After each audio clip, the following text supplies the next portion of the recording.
Today on Vegetarian Elite, we are going to venture into the exciting world of fashion.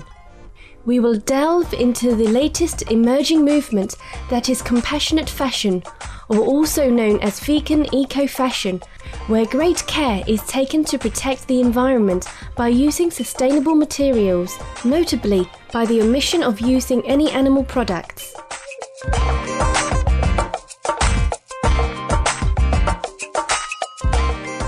Fashion has always been an ephemeral subject. It is not simply about the look, it's also about texture, silhouette, and function. Now it's also about the process. People embrace fashion because it is a declaration of self-expression, an exhibition of beauty and class, and a reflection of current culture. We welcome the new generation of vegan eco-fashion designers whose creations still maintain a level of style and quality that rival or suppress that of traditional products.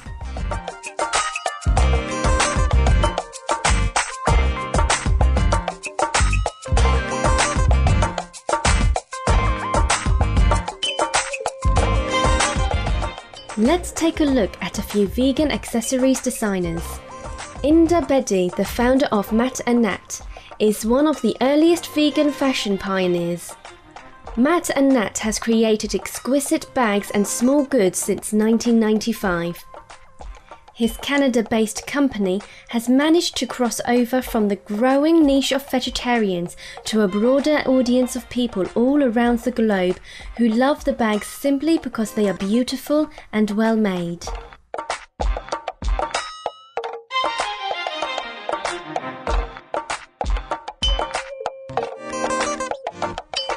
We have also Ms. Evelina Kulikovsky of Vegan Queen Bags. This real-life aristocrat believes in promoting a conscious lifestyle in luxury dressing. Her opulent bags are made in the USA with non-leather materials, a testament that luxurious products can also be compassionate.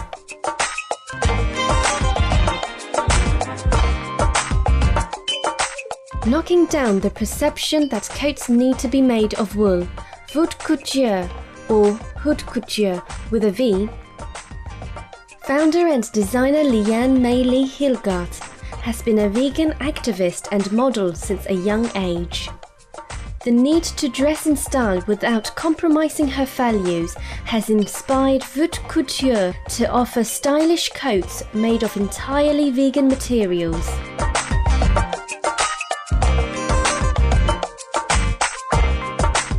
One of the first quality vegan footwear companies was started by pioneer Natalie Dean of the UK, who founded Beyond Skin back in 2001.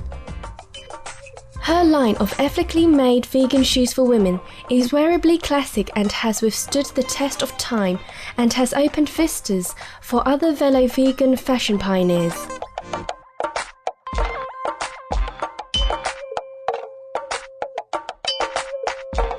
Another relative newcomer to the scene is Elizabeth Olsen of Olsen House.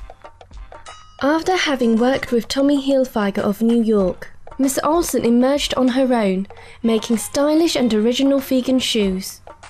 Olsen House Pure Vegan is her slogan.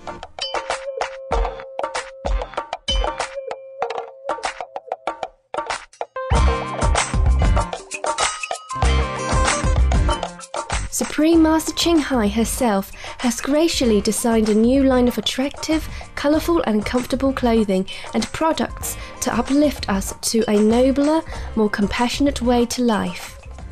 By the request of the admiring public in 1995, Supreme Master Ching Hai's creations were showcased in the fashion capitals of the world, such as London, Paris, Milan and New York.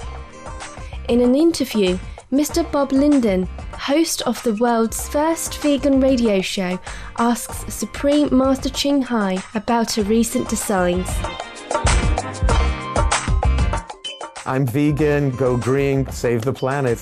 What a wonderful message. And that's on your entire clothing line. Yes, there's a new design now, just come out. We have evening dress, casual dress, jeans, t-shirt, normal men wear, and hat and shoes and handbags. Everywhere we can, we print or embroider these words on, like I am a vegan, I am green, save the world, or big vest, go green, in these kind of lines. For dogs' outfit also, we put on, I am vegan, I am green, save the world. Oh, for dogs also? Dog clothes, yes. Oh, I love you so much. I love your line of clothes. The designer we are featuring today is Nancy Zhong of Kailia Footwear. With experience designing for major fashion companies in San Francisco, Los Angeles, Paris and Milan, Ms. Dong has followed her convictions for compassion by creating a line of eco-luxury footwear for women, handmade in Europe. Her designs have been favoured and worn by notable celebrities like acclaimed actress Natalie Portman.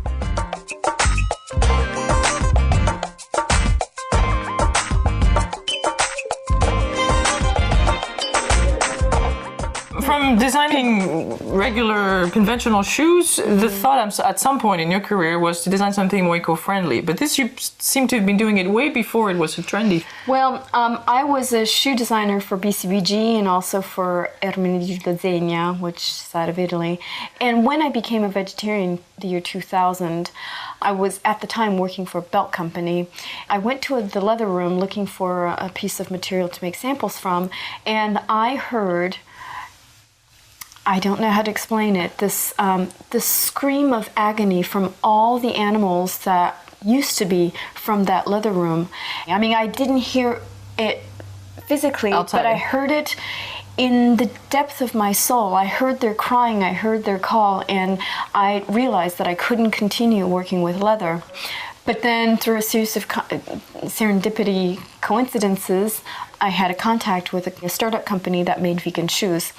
I worked for also Charmenet shoes, so that gave me enough experience to develop the market along with them. There is a difference between eco-footwear and vegan footwear, because for a long time the lower end chains or mass merchants, they do sell non-leather shoes, but they're really put together very quickly, and they're usually produced in mass factories and where there's no mindfulness about the fair trade issue or about the materials that are used. So my idea was to really combine the eco part with the fair trade part and vegan together in a very beautiful, fashionable shoe, right? Which is the tall order at the time because it was practically non-existent. For the fashion market, which is the one that I'm offering, you need color, you need styles, you need heels. I scour the world looking for materials that are innovative. For example, for fall,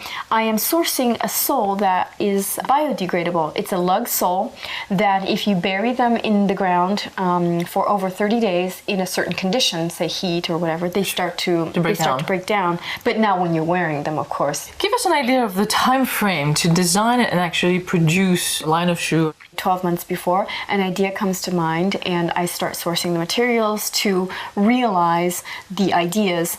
Or sometimes I would see a material that's very inspiring. Then I will design a collection around that material. Yes.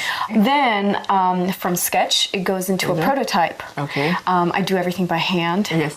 I modify the designs as we're looking at the first prototype. For example, this shoe before was scooped much lower, but it opened when you walked. So bucktail. So I had to modify this, bring this up, and bring this down. So all the lines, it's all about the subtle changes, the angles, and the proportion.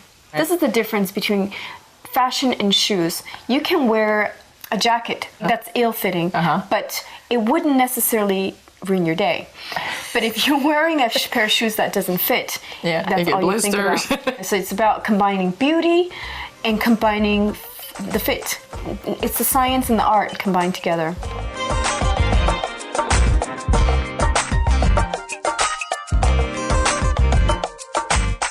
When we come back after this message, we'll take a look at Miss Nancy Dong's vegan eco-luxury shoes.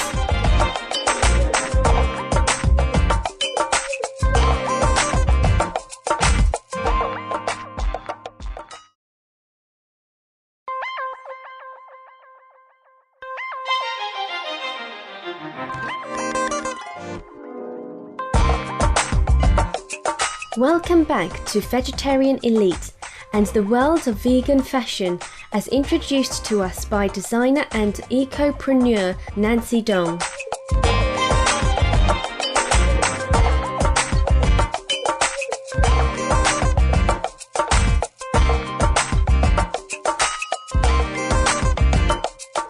You mentioned that in around 2000 you became vegan. Was there something that kind of triggered, or was it a progressive journey to abstain from kind of animal products in general in your life? I've always worked in the fashion industry and worked in Milan, worked in New York, worked in LA, and I thought that was the life. But after a while, there was a deep emptiness that I felt inside, and I thought there's got to be more to life than this.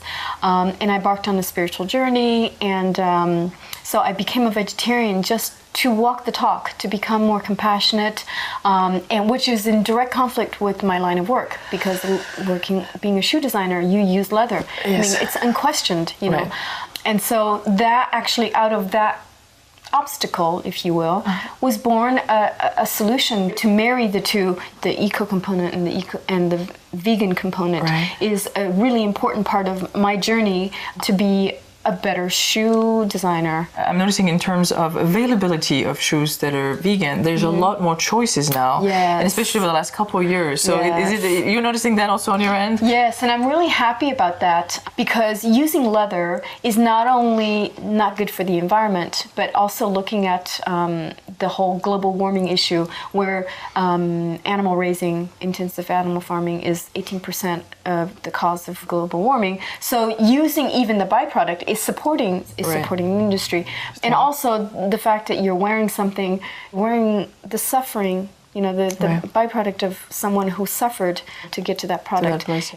On a vibration level is not a good thing to have. Right now, the new way that I see the future is having materials that are made from recycled components, such as plastic bottles. Okay, we're not going to stop using plastic bottles, but we can do something with it afterwards. We make shoe uppers. Sure. I mean, in a year, this will be made from plastic bottles. That's amazing. So tell me about this particular model. You call it fiducia? Yes, I call it fiducia, which in Italian means trust. This is made from a microfiber that's very soft. Very soft, and it's synthetic, and it feels like suede, but it's lighter and it's color fast. And this particular company, for the next season, they're developing the same material, but that's made from 100% recycled plastic bottles. Nice. Yeah. This model is called Divinità, which means divine. Divine. And this was the original idea of the Bollywood meets Birkenstocks. Okay. Because this textile is a vintage sari that's from India. They take them off when the sari gets too old, and they resell them. And so they're ending up being repurposed on a shoe. They tie around the ankle like a scarf. It's very elegant. It's Nothing totally that comfortable. Ties and wonderful. And they're super light too. So Yep, it's the same. very light. So it's like a feather. The heaviest part is the sari It's the ribbon. part. The ribbon is heavier than the shoe. This sole, footbed technically it's called, is made from cork, cork chips, and natural latex and jute. So cork is basically tree barks, so you don't harm the tree, and as a matter of fact, it falls away. So it's a natural and it absorbs sustainable. the shock. The Kailia collection is made exclusively handmade in Italy by an artisan named Pepe. So that's as fair trade as it gets. I go and see his family, and we work on the shoes together, and we have lunch with him, and so it's really a family business. It's for the customers who want to buy a product that's conscious, you know, not just something that's beautiful, which you know, it is as well, but there's all these value that's behind it, you know, fair trade, sourcing eco materials, and having a transparent way of doing business. That really is the way of the future. At the end of the day, we vote with our dollar. Yeah. Every time we buy something, we actually support it. Exactly. Or make it bigger, or vote for something else to let it grow. This is the whole concept behind the Doni, and that is to offer an eco product and taking the proceeds and helping those who need help. Doni basically is a project that was born out of two designers, myself and Carlotta Fiorini, who's another vegetarian designer in Bologna where I live. We want to do something that helps either the animals, the children, the environment, and so we collaborated and we came up with one style of ballerina. We're selling them online on www.doni.com, where the retail proceeds 100% goes to participating nonprofits. It's a win-win all the way around from beginning to end. Thank you, Supreme Master Ching Hai, Miss Nancy Dong, and all the other vegan designers for your keen sense of creativity and class in fashioning a compassionate world. Up next is Between Master and Disciples, here on Supreme Master Television. May love, light and laughter always adorn your life. We're using compassionate materials. It stands to reason that we treat each other with compassion as well. It's a whole ecosystem. It's the whole process about making the shoe that I'm hoping will make this world a better place. We'll carry.